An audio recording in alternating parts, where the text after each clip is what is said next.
साहब के प्रति आभार व्यक्त करता हूँ कि इस तरह का अवसर मुझे मिल रहा है जहाँ मैं आप विद्यार्थियों के सामने कुछ बातें कहने का और आपके मन में जो प्रश्न है, जिज्ञासाएं हैं, उनको लेकर के कुछ बात कर सकता हूँ। तो ये अवसर आपने दिया, इसके लिए मैं कृतज्ञता ज्ञापित करना मुझे लगता है कि औपचारिकता होगी, लेकिन वास्तव में मुझे अंदर से अच्छा लग रहा है कि मैं आप लोगों के बीच में हूँ।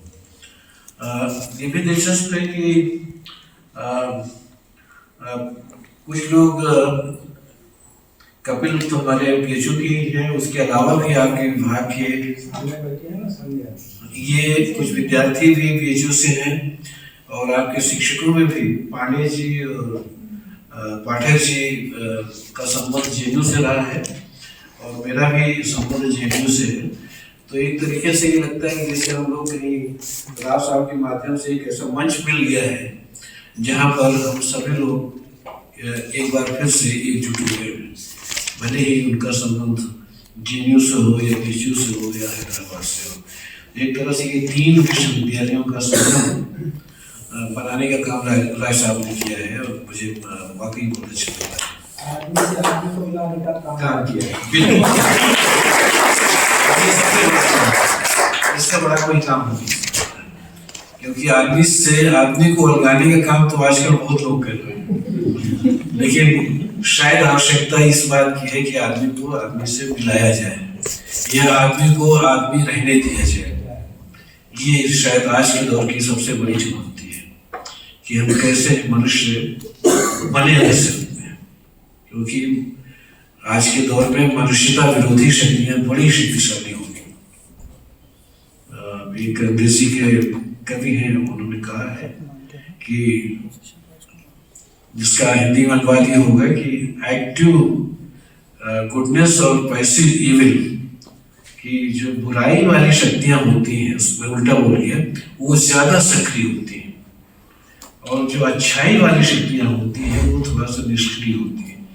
उनको लगता है कि संतन को कहा सीखी सुकाम मना, लेकिन जो बुराई वाली शक्तियां होती हैं, शैतानी शक्तियां होती हैं, वो बड़ी सक्रिय दिखाई पड़ती है कई बार। तो खैर वो एक अलग चीज है, लेकिन मेरी इच्छा कोई भाषण देने की बिल्कुल नहीं है, बल्कि मैं ये चाहूंगा कि आप लोग कुछ बात करें, उस बातों की जवाब में मैं कुछ उसमें अपनी तरफ से जोड़ूं। लेकिन मैं शुरुआत थोड़ा सा क्रम उलट करके करता हूँ कि अच्छा लेख या शोध परक लेख कैसे लिखा जाए, इससे हम लोग शुरुआत करते हैं और फिर अंत में काव्यशास्त्र से अंत करेंगे।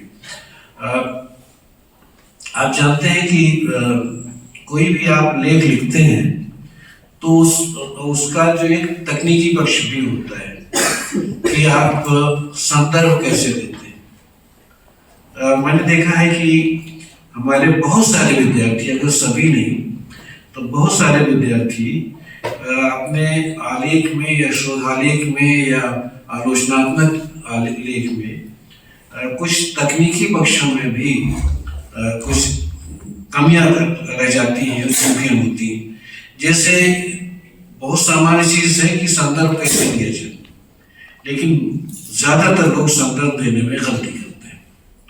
संदर्भ देने के कई फॉर्मेट हैं, जिनमें से एक का मैं अभी आपके सामने जिक्र करूंगा, क्योंकि मुझे लगता है वो सबसे खास चीज है। उसको आप बहुत आसानी से सीख सकते हैं और उसको अगर आप अपनाएं तो आपको सुविधा होगी। संदर्भ देने के प्रचलित कई तरीके हैं, जिनमें से एक का तो उल्लेख आपके सामने करूंगा। अब वो फॉर्मेट मैं अपने विद्यार्थियों से भी कहता हूं कि उसको आप अप्लाई कीजिए, सुविधा होगी। सबसे सरल और आसान तरीका है। अब वो फॉर्मेट है EPW का, इकोनॉमिक एंड पॉलिटिकल वीकली का। अगर इकोनॉमिक पॉलिटिकल वीकली के आप लेख देखिए तो उसमें संदर्भ जैसे दिए जाते हैं, वो मुझे लगता है कि सबसे आसान और व्यवहारिक दृष्टि से सरल तरीका है। उसको अगर हम लोग अपनाएं तो संदर्भ देने में जो चूके हम अक्सर करते हैं उससे हम बच सकते हैं। अब वो क्या तरीका है मैं आपको बोर्ड पर बताता हूँ।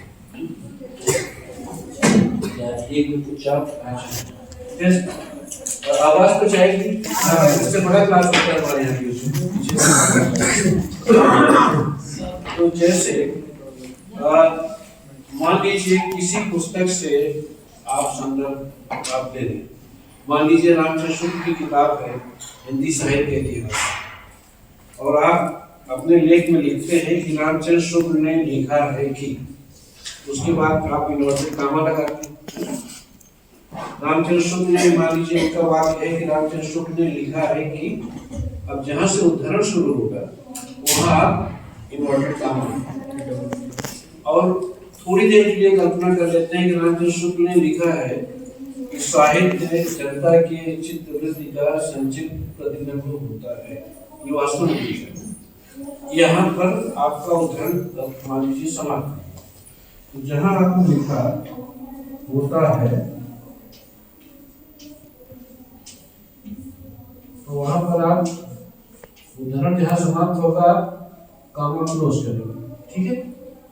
ऐसे करते हैं कोई उदाहरण आप देते हैं, फिर आप एक ब्रैकेट बनाइए और ब्रैकेट में रामचंद्र शुक्ल के हिंदी साहित्य के इतिहास के जिस प्रकाशन वर्ष की पुस्तक से आप उद्धृत का प्रयोग होता है, मान लीजिए 1930 में वो किताब छपी है, या नया संस्करण में तो हो सकता है 2025 का हो, लेकिन आप जिस पुस्तक जिस संस्करण से उदाहरण ले रहे हैं उसी का प्रकाशन वर्ष लिखिए। मान लीजिए 2025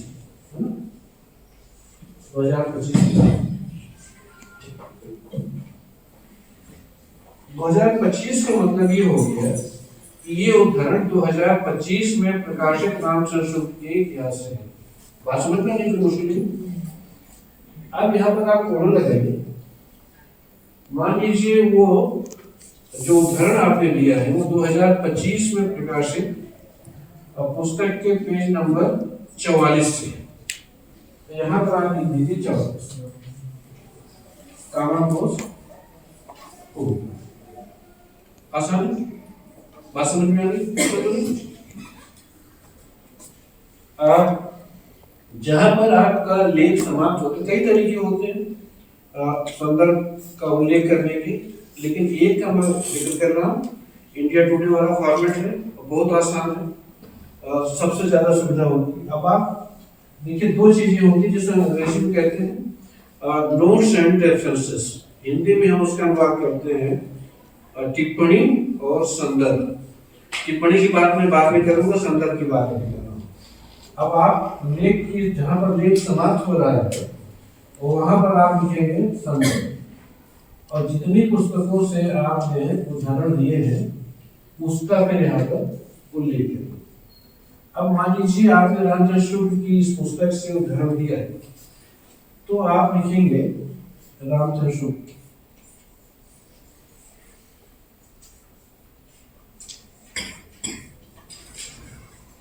और इसका जो प्रकाशन वर्ष है ये मान लीजिए 2025, तो ब्रैकेट में लिखेंगे 2025, ठीक है, ब्रैकेट क्लोज, यहाँ पर पूर्ण लगाएंगे और फिर आप पुस्तक का नाम लिखेंगे हिंदी साहित्य के इतिहास।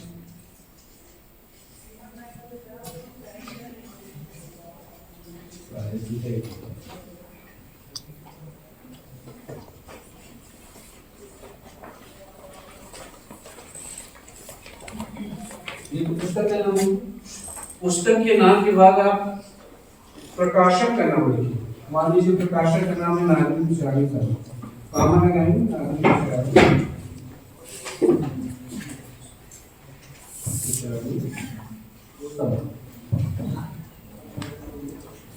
और फिर अंत में लिखेंगे कि ये प्रकाशन कहाँ है, ये वाराणसी में है, थोड़ा वाराणसी में।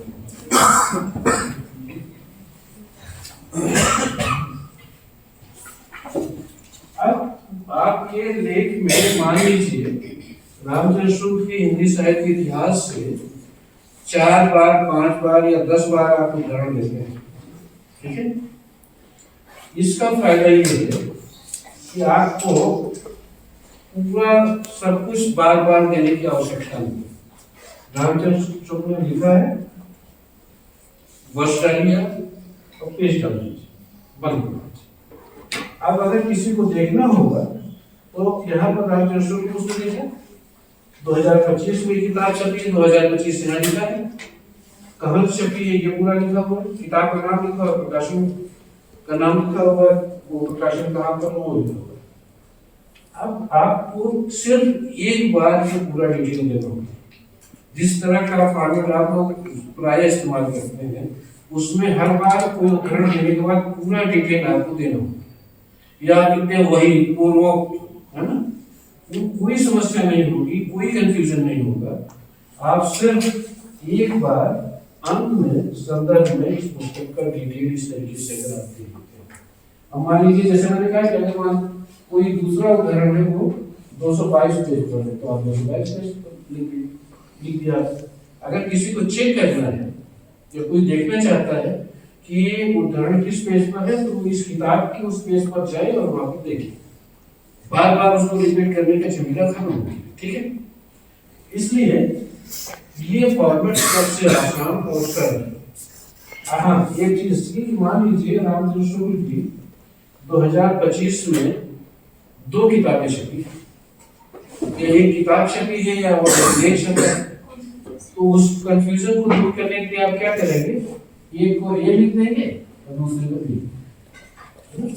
अब यहाँ 2025 आप कर सकते, ताकि अगर एक ही वर्ष में एक ही रचनाकार की 2 पुस्तकों या लेखों का आप उदाहरण दे रहे हैं तो उसको स्पष्ट करने के लिए उसके साथ का, खा या आ, बा या कुछ आप जोड़ दीजिए, उससे वो स्पष्ट हो जाएगा। और फिर आप चाहे जितनी बार एक किताब का उदाहरण दें, सिर्फ ब्रैकेट में आप उसका प्रकाशन वर्ष और उसके पृष्ठ संख्या लिखें, बिल्कुल स्पष्ट होगा। आपके लिए भी या किसी के लिए भी कोई चेक भी करना चाहता है तो वो अंत में जाए, संदर्भ देखे और संदर्भ में उसका प्रकाशन वर्ष देखे, उस पुस्तक में जाए और जो पृष्ठ संख्या आप देती है जहां से आपने उदाहरण लिया है उसको क्रॉस चेक कर सकते हैं। बात करते, ये बहुत सिंपल, आसान और सरल तरीका है उदाहरण देने का। पूरा संदर्भ देने के लिए आपने देखा होगा कि एक ही पुस्तक अगर 4 बार कहीं आपने उद्धृत की है तो 4 बार आप पूरा रिपीट करते हैं, उस रिपीटेशन से आप कर सकते हैं। मेरा ख्याल है कि बात समझ में नहीं है, कोई कंफ्यूजन? ठीक है, सरल आसान। इसको मैं अपने रिसर्च स्कॉलर्स से उनसे भी कहता हूँ किसी को फॉलो करो, या और लोगों से भी मुझसे पूछते हैं कि सबसे सरल आसान तरीका है, इसको अगर आप अपनाएंगे तो कोई समस्या नहीं। दूसरी चीज है जिसको आप टिप्पणी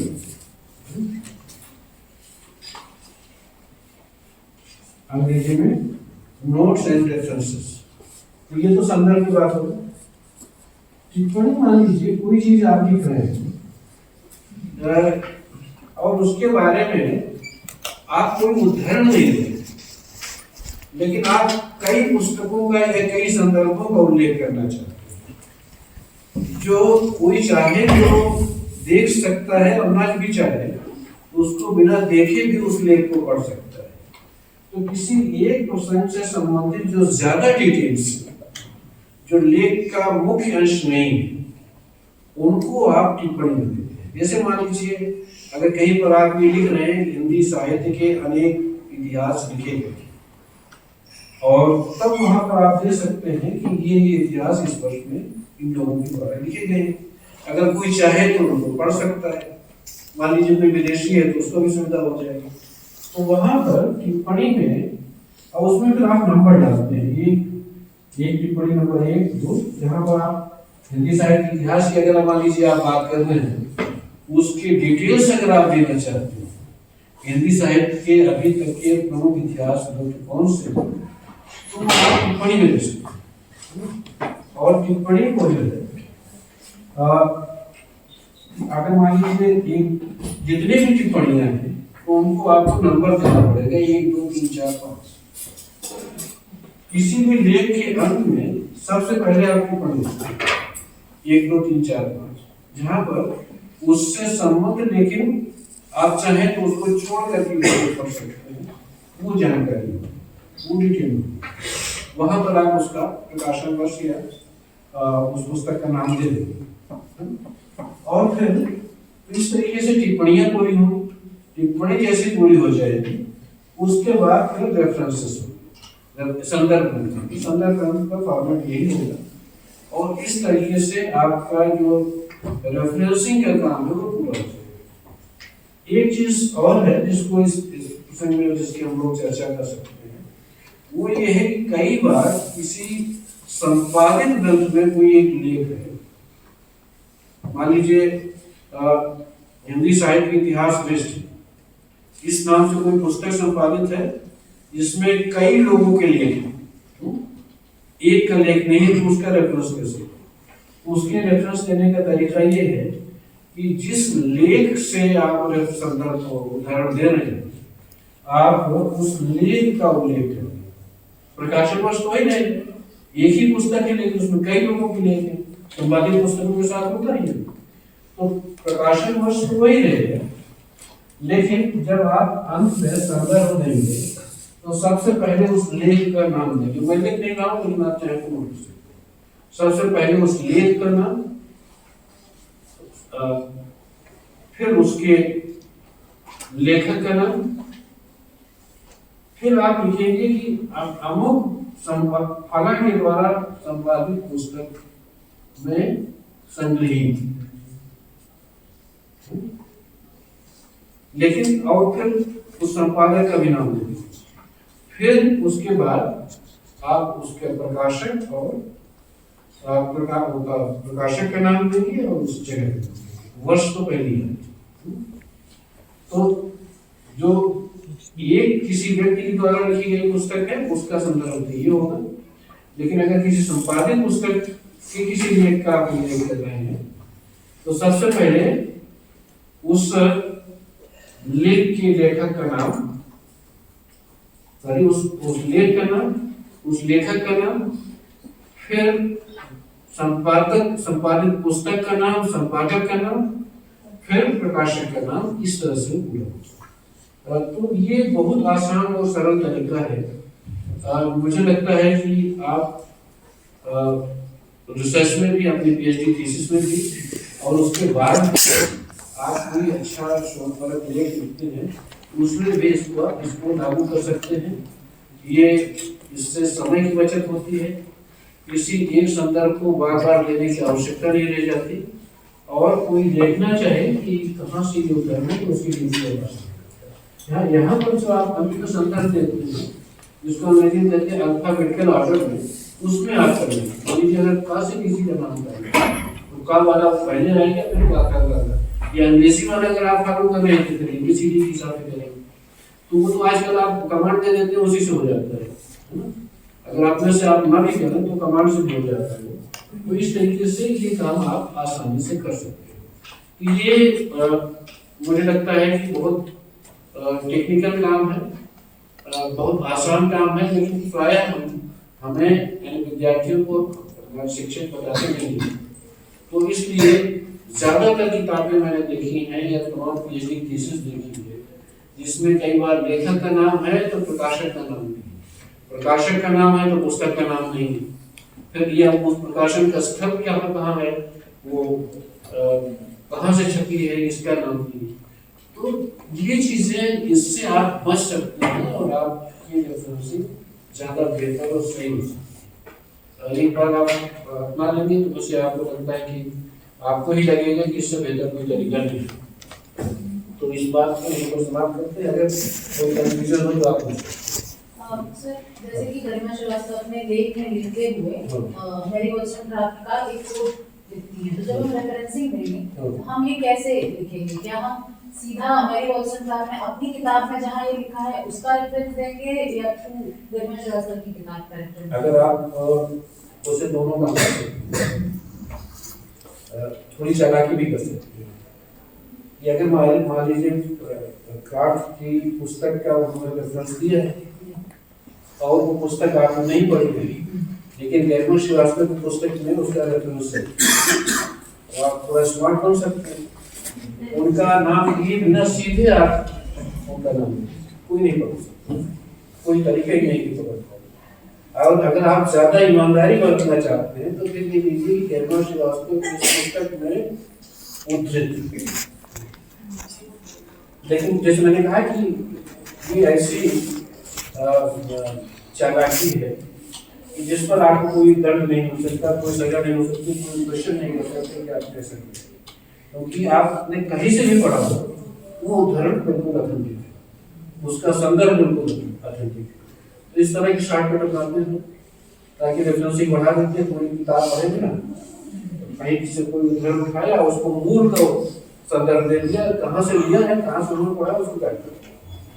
तो अगर आपको थोड़ा और उसको अपने लेख को भारी भारी बनाना है और कम मेहनत के द्वारा भारी भारी बनाना है तो ये शॉर्टकट आप अपना, उसमें कोई आगे पकड़ देता है। सर केवल आप एक जिज्ञासा मेरी ये है कि जैसे मैं पत्रकारिता पे काम कर रहा हूँ जी, तो मेरे पास मैगजीन्स जैसे है पुरानी, हाँ, तो कुछ पत्रिकाओं में तो जैसे कुछ पृष्ठ ऐसे हैं जिनपे खंड संख्या भाग ये सब लिखा रहता है हाँ, कि मान लीजिए नवंबर 1927 है, हाँ, वर्ष 5 हाँ, संख्या ये अमुक और खंड ये लिखा रहता है। लेकिन कुछ पेज पत्रिकाओं में अमूमन ऐसे भी होते हैं जिसमें मान लीजिए कि विज्ञापन प्रकाशित हुआ है हाँ, या किसी कोई विशेष टिप्पणी प्रकाशित हुई है, उसका पेज नहीं है, पेज नंबर ही उस पत्रिका पे नहीं तो की फिर गई। आपको ये लिखना पड़ेगा कि इसमें पेज नंबर नहीं है। जैसे कई इस तरह के प्रकाशन भी मिलते हैं पुराने जिसमें प्रकाशन वर्ष नहीं डाला गया। अगर नहीं डाला गया है तो आप अपने से तो नहीं डाल सकते, तब तो फिर आप उस अंक का केवल उल्लेख करेंगे कि उस अंक में ये विज्ञापन है, तो इस संख्या फिर आप छोड़ सकते हैं, क्योंकि आप अपनी तरफ से तो कुछ नहीं बना सकते, जो उपलब्ध है वही आप कर सकते हैं। तो इस तरह से मैंने देखा है कि कई पुरानी पुस्तकें ऐसी हैं जिसमें प्रकाशन वर्ष नहीं, तो अनडेटेड भी बताया कि आप एक अनडेटेड करके बता सकते हैं, है ना, जब तक संख्या को उल्लेख नहीं आप ऐसा हिंदी में बात करें। हाँ साकिब जी। सर जैसे मुझे किसी कथा का सार संक्षेपण करके किसी कोई लंबी कहानी है, हाँ, मतलब कहानी नहीं है, कोई एक लघु कथा के रूप में कोई शॉर्ट लिखा हुआ है, कहीं संदर्भित है और उस एक दो पेज में है, उसको हमें 4-5 पंक्ति में शॉर्ट करके मैं अपने शब्दों में जो उन्हें लिख रहा हूँ, क्योंकि वो पूरी की पूरी लंबी कथा नहीं दी जा सकती है, तो उसका संदर्भ कैसे देंगे? उसको डबल इन्वर्टेड में रखेंगे या सिंगल इन्वर्टेड में रखेंगे या उसको मुक्त रखेंगे इन्वर्टेड से?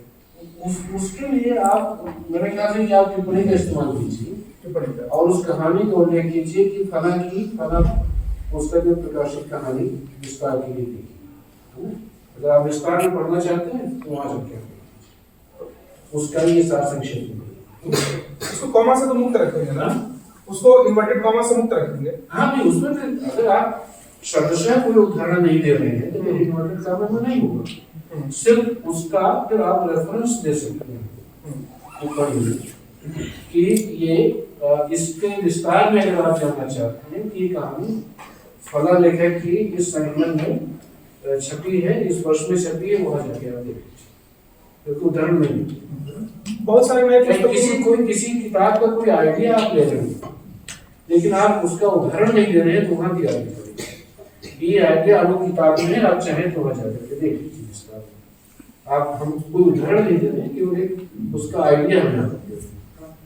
सर वो आजकल कुछ नई किताबें आई हैं और कुछ पुरानी किताबों में, पुरानी का तो याद है लेकिन नई का याद है कि वो क्या करते हैं कि वो 4-5 पंक्ति में अपनी बात रख करके प्रस्तुत कथा या कुछ भी है, वो बड़ी टिप्पणी है, बड़ा संदर्भ है, और वो पूरे संदर्भ पीछे डाल देते हैं, 1.5 पेज 2 पेज 1 पेज ऐसे करके डाल देते हैं। तो जैसे मैंने कहा कि तमाम तरीके हो सकते हैं और आप लोगों ने देखा भी होगा, लेकिन मैंने केवल एक तरीके की बात की है जो मुझे लगता है सबसे आसान है, सबसे व्यवहारिक है और बहुत आराम से सीखा जा सकता है। इससे 2 चीजें आपको मिलेंगी तो विशेष रूप से, एक जिसको आप फुटनोट कहते हैं, है ना, जहां पर उस पन्ने के नीचे ही वो पूरा संदर्भ दे दिया जाता है। जैसे खासतौर से इतिहास वाली पुस्तकें, हिंदी की बात में नहीं कर रहा, तो हिंदी में तो लोग फॉलो नहीं करते, लेकिन अंग्रेजी बात देख लीजिए, वहां पर उसका संदर्भ उसी पेज में नीचे दे देते हैं, उसको आप खुद बोलते हैं।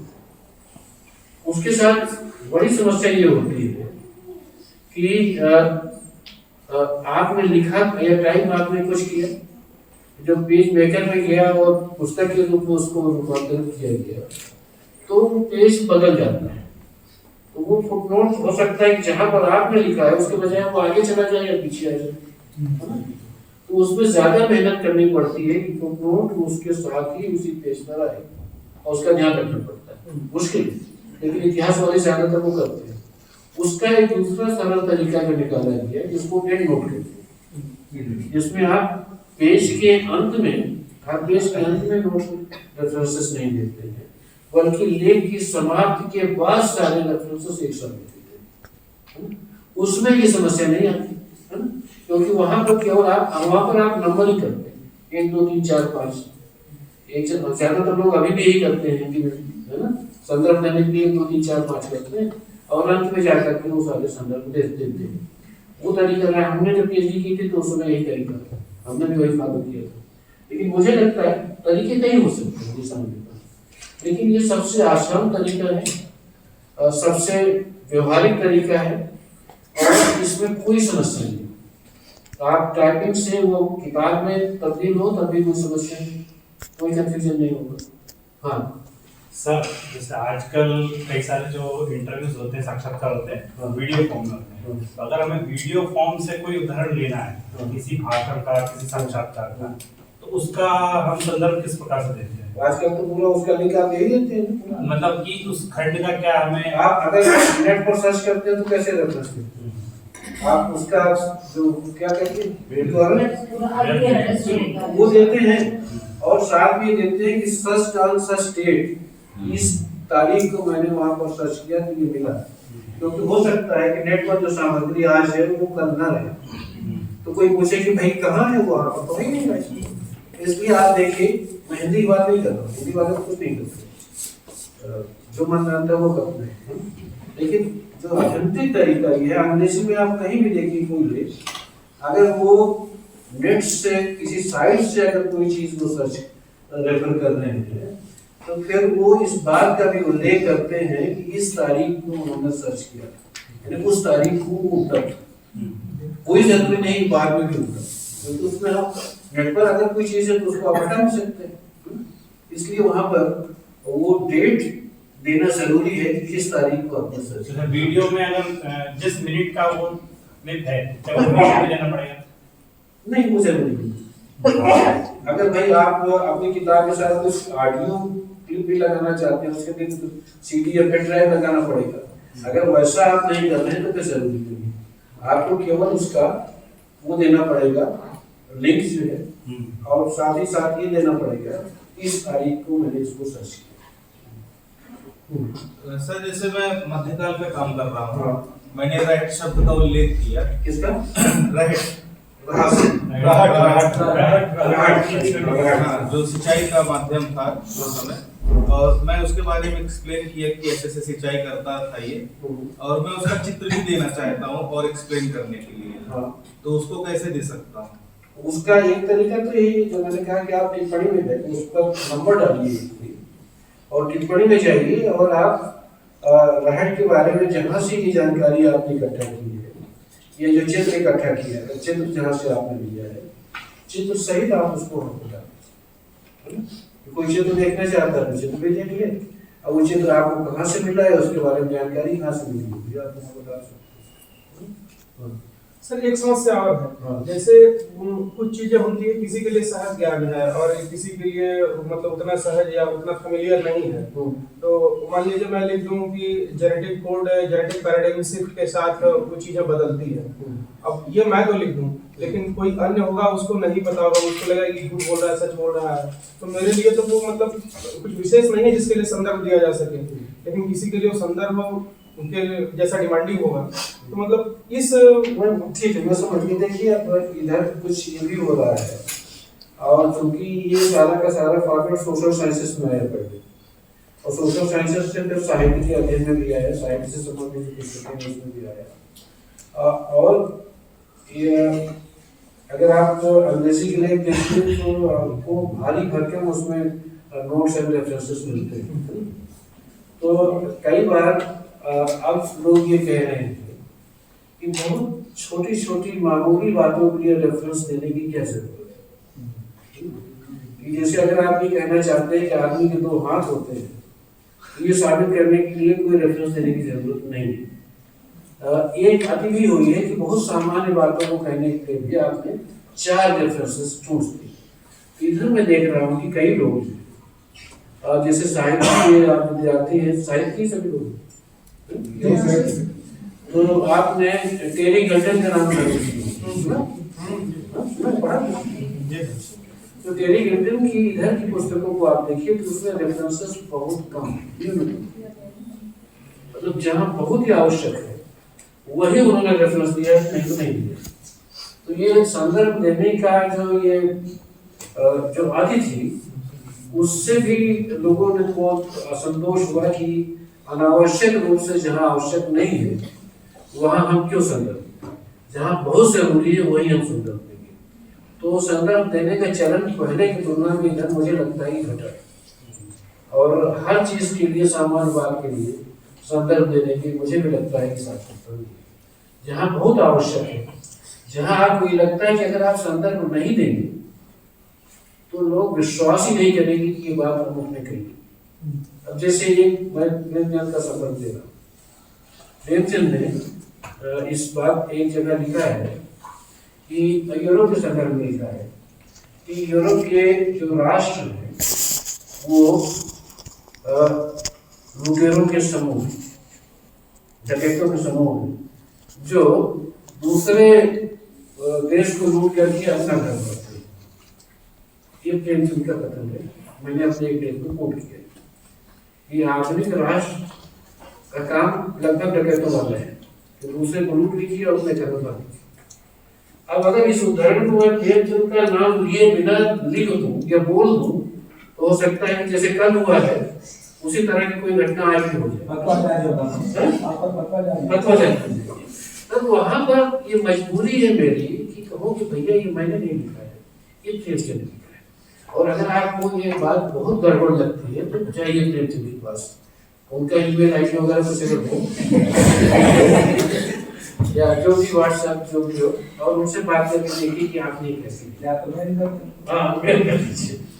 तो वहां पर जरूरी होता है कि आप रेफरेंस दें ताकि आपकी बात में दम बढ़े, उसमें शक्ति आए कि भाई ये बात उन्होंने की।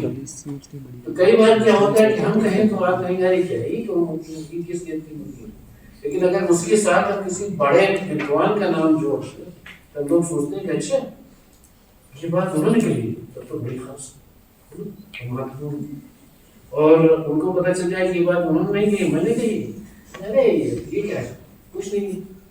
तो कई बार नाम बड़ा महत्वपूर्ण होता है। मुझे जेबी के दिनों का एक संदर्भ याद आ रहा है, मैं शेयर कर रहा हूँ। एक हमारे मित्र थे, सीनियर थे, मित्र क्या थे, हम तो सीनियर थे, उन्होंने एक कविता लिखी। आप लोग साहित्य के विद्यार्थी हैं तो कर सकते हैं। और हमारे दौर में जेबी में गौरव पांडे होते थे, तो वो उनके पास ले आए और कहा कि कविता नहीं लिखी कोई, कि कविता हिंदी में लेकर के, और कहा कि पांडे जी देखिए कि कैसी कविता है। तो उन्होंने देखा और कहा कि हाँ ठीक है, कोई खास तो नहीं, लेकिन बुरी में नहीं, अच्छी ठीक ठाक। तो फिर उन्होंने कहा कि पांडे जी आपको मालूम है किसकी कविता है? कि मेरी नहीं। कहा कि फिर ये, तो उन्होंने बताया कि बर्तौर ब्रेख्त की कविता का अनुवाद है, और ब्रेख्त आप जानते हैं बहुत बड़ा नाम। तो जैसे ब्रेख्त का नाम सुना तब तो कविता बड़ी होनी चाहिए, नाम बड़ा है तो कविता भी बड़ी होनी चाहिए। तो उनका सारा जो है उस कविता के बारे में जो मूल्यांकन है वो कविता तो अच्छी, लेकिन जब उन्होंने कहा था कि कविता मेरी, उन्होंने कहा वो सामान्य कविता। तो कई बार ये जिसको नई समीक्षा में इंटेंशनल फैलेसी कहा गया है कि वो नाम इतना ज्यादा मैटर करता है कि उसके आधार पर आप कहते नहीं बड़ी बात है, और अगर नाम वैसा नहीं है तो आप कहते इसमें क्या है, कुछ नहीं है, बहुत सामान्य बात। तो इसलिए आपको कई बार इस तरह के रेफरेंस, अगर इस तरह की कोई बात आप कह रहे हैं या किसी एक बड़े तर्क का, प्रतिष्ठित तर्क का आप खंडन कर रहे हैं, तो उस खंडन में आप अगर उसके साथ किसी इस तरह के बड़े विद्वान का नाम या उसको उदाहरण देते हैं तो फिर आपकी बात को शक्ति मिल जाती है, बल मिल जाता है, तो लोग लगता है कि अच्छा ऐसे भी सोचा जा सकता है। तो वहाँ लेना मुझे लगता है ज्यादा जरूरी है, जहाँ इस तरह की बात आप कह रहे हैं। और अन्यथा अगर ऐसा कुछ नहीं है तो आप सामान्य बात में अपने स्तर पर कह के नहीं कर सकते, कोई सोच सकते। ठीक है। हाँ सर, मेरा भी एमफिल पत्रिकाओं में रहा है, तो मैं पुरानी फाइलें पलट रहा था। कुछ पत्रिकाओं क्या होते हैं, पहले पेज और दूसरे पेज फटे होते हैं, उसके मिलते नहीं, और अंदर कुछ लिखा नहीं कौन सा अंक है क्या है, तो उसका डिफरेंस कैसे देंगे, क्योंकि पीछे की भी नहीं मिलती फाइल, अंक आगे की भी कुछ नहीं मिलती। जैसे उदाहरण कन्या दर्पण मिली थी, स्त्री दर्पण के साथ हुई थी, उसके 1-2 अंक सम्मेलन में मिले थे, लेकिन उस पर कुछ दिया नहीं, कुछ नहीं किया, उसका कोई प्रकाशन वर्ष प्रकाशन कुछ नहीं, क्योंकि वो पेज आगे के फटे हुए। एक चीज कम से कम आप कर सकते हैं, मान लीजिए सम्मेलन से आपने देखी थी, तो वहाँ उसका एक एक्सेशन नंबर होगा उस पुस्तकालय में। जैसे वो एक्सेशन नंबर आप देंगे तो वो किताब पत्रिका आपको निकाल के वहाँ पे कर्मचारी देता है। तो इतना आप कह सकते हैं कि सम्मेलन पत्रिका में ये नागरिक साहित्य सम्मेलन इलाहाबाद इस पुस्तकालय में ये प्रतीत है और उसका एक्सेशन नंबर भी है। जैसे अगर तमाम, अब तो आपके हैदराबाद विश्वविद्यालय के लिए भी होगा कि आप इंटरनेट पर भी अगर आप सर्च करें तो पूरी आपकी लाइब्रेरी की सूची मिल जाती है, ई रिसोर्सेज की भी, और उस तरह से दोनों ई जर्नल्स भी मिल जाते हैं और जो प्रिंट में है उसका भी मिल जाता है। तो आप ये रेफरेंस दे सकते हैं कि ये वहाँ पर इस एक्सेशन नंबर पर उपलब्ध है। लेकिन अब बात आप भी बता सकते हैं कि भाई चूंकि इसमें वो सारा कुछ गायब है, इसलिए न तो हम इसको प्रकाशन वर्ष बता सकते हैं, न तो अंक का नाम दे सकते हैं, तो उसमें फिर इससे ज्यादा कुछ नहीं कर सकते। सर, एक प्रश्न मिला है कि जैसे मैं कुछ लिख रही हूँ और मैं चाह रही हूँ कि कोई, जैसे आप बोल रहे हैं किसी संगोष्ठी या सम्मेलन के दौरान, तो मैं उनका कोड लेना चाह रही हूँ, तो उसका रेफरेंस कैसे दें? अगर मान लीजिए वो उसको रिकॉर्ड किया गया है या फिर रिकॉर्ड करके उसको पब्लिश किया गया है, तब तो आप उसका दे सकते हैं कि भाई उस गोष्ठी में इस तिथि को फला ने ये कहा है।